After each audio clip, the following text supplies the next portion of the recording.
Her fine academic record, however, gives only a hint as to the depth of this outstanding senior. Somehow, even though she took 10 AP courses, 3 college courses, and numerous honors level courses during her 4 years, and never earning anything but an A, by the way, she still found time to involve herself in other aspects of her school and in the community. All of this has only been possible because she needs almost no sleep and is able to pack 30 hours worth of work into a 24-hour day, both of which I'm sure will help her as she moves on to college. The fruits of her Herculean efforts were evident when she was honored at Senior Awards Night as a Jaguar Pride recipient. This is our top high school award, and it is given to the 2 best all-around students in each graduating class. Just last week, she became the class of 2009's newest United States citizen. Yeah.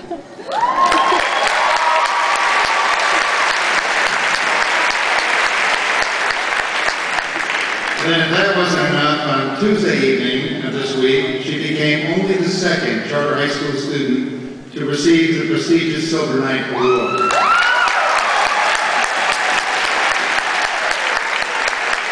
Her selection as a Silver Knight marked her as one of Broward County's top students who has combined academic excellence with an extraordinary record of service to school and community. I was at that ceremony and they recognized this student for creating a traveling science fair for elementary students, complete with exploding pumpkins, dissected animals, and buzzing electrical currents. So, tonight she completes what has been a very merry month of May. She will be attending Duke University in the fall.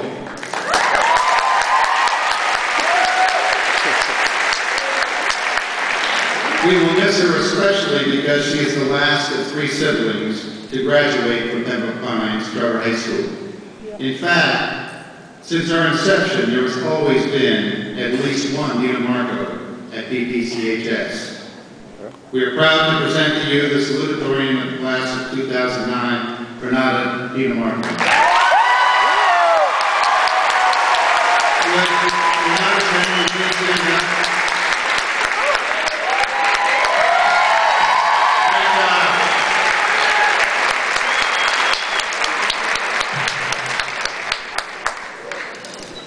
Good evening, parents, friends, teachers, and fellow students. It is an honor to stand on stage tonight with Mayor Frank Fortas, distinguished guests, and our high school administrators. Each of you has played a significant role in getting us here tonight. This evening, we gather to celebrate the accomplishments of the 2009 class of the Pembroke Pines Charter High School. And just as the many valedictorians and salutatorians who are addressing the crowd of classification at this very moment, I hope to express my sincere gratitude to all of those who have given us the freedom to dream, the courage to believe, and every possible tool needed to succeed. But before I share my hopes for our future, allow me to revisit a special moment in the not-so-distant past, specifically 6 short days ago. When the bell rang on the last day of school, I worked my way through a dense crowd of curious underclassmen and anxious seniors to a seemingly ordinary tree that stood modestly in front of the art building all year. However, on this day, the tree became the symbol of the senior class's transition from high school to college. The energy surrounding this tree was pulsating throughout all of us as we chanted the mantra, "Oh, 9, oh, 9, oh, 9, oh, 9."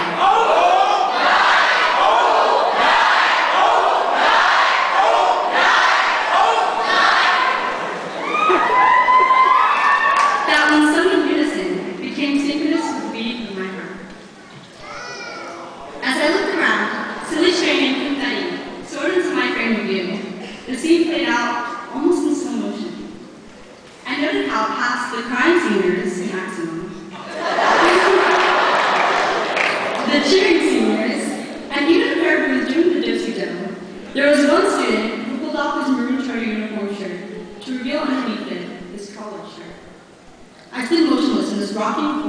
time for the soon-to-be graduates, as I watched them take part in a long-standing charter tradition that is to throw your uniform shirt into the street on the last day of school. One by one, we boldly shed our high school shirts to display our new allegiance to our colleges. The branches of the street have caught uniform shirts as seniors for the past 7 years. On May 15, 2009, it was our turn. It was our rite of passage. Some shirts were spotted with paint from art class, like Alina. Others from food for lunch. And mine had chemical stains from chemistry class, like you can. Later, I thought of how old I must have been when this tradition began, and I hope it continues for many years to come. Needless to say, a bit of nostalgia came over me. We are all enjoying these days of celebration, and we want to thrive after high school. Fortunately, we planted our seeds in a school that is a fertile soil that will allow us to succeed in our next phase of life.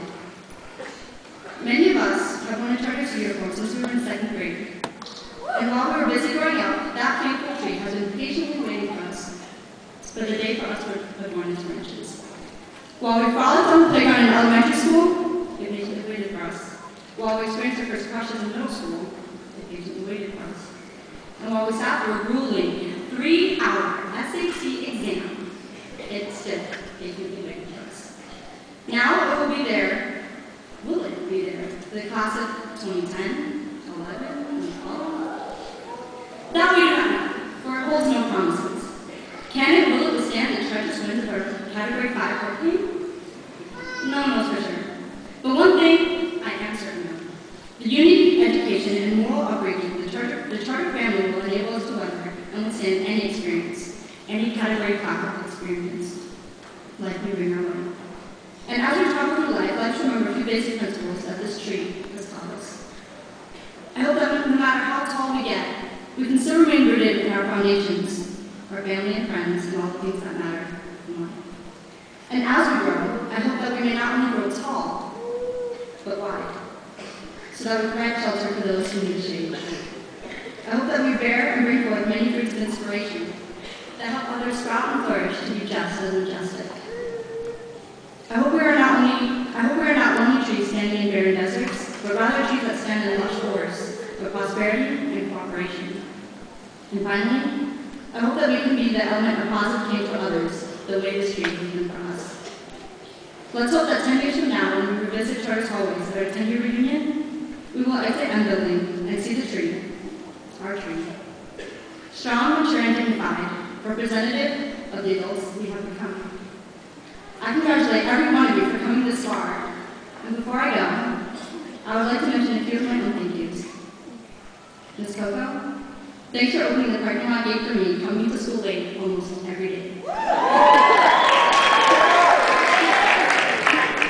Thank you, Ms. Galindo, for finding me a pair of shorts today Mr. Geismar's unforgiving eye caught me out of uniform. Thank you, Mr. Geismar, for catching me out of uniform. Thank you, Ms. Alberto, for smiling at me every time you saw me in the halls, without even knowing my name. Thank you, Ms. Jamil Hernandez, for cutting the slack when I needed it, and for not cutting the slack when I needed it more. Thank you again, Ms. Elia, for being one of my best friends and my greatest competition. Mr. Hernandez-Davis, you're like a mother to me at school. Mr. Baird, you held my hand at Turner all 4 years. And to my family, really, in my 18 years of life, I have yet to meet someone as loving and caring as you. Andrea, you're my guiding force in my life. Paul, you provide the family much needed protection. Mom, you have endured more than anyone in this world can weather, and I hope my tree grows to be a strong group as yours. And Dad, although you left this life too early, I know you found a way to watch me tonight. And finally, thank you, class of 2009.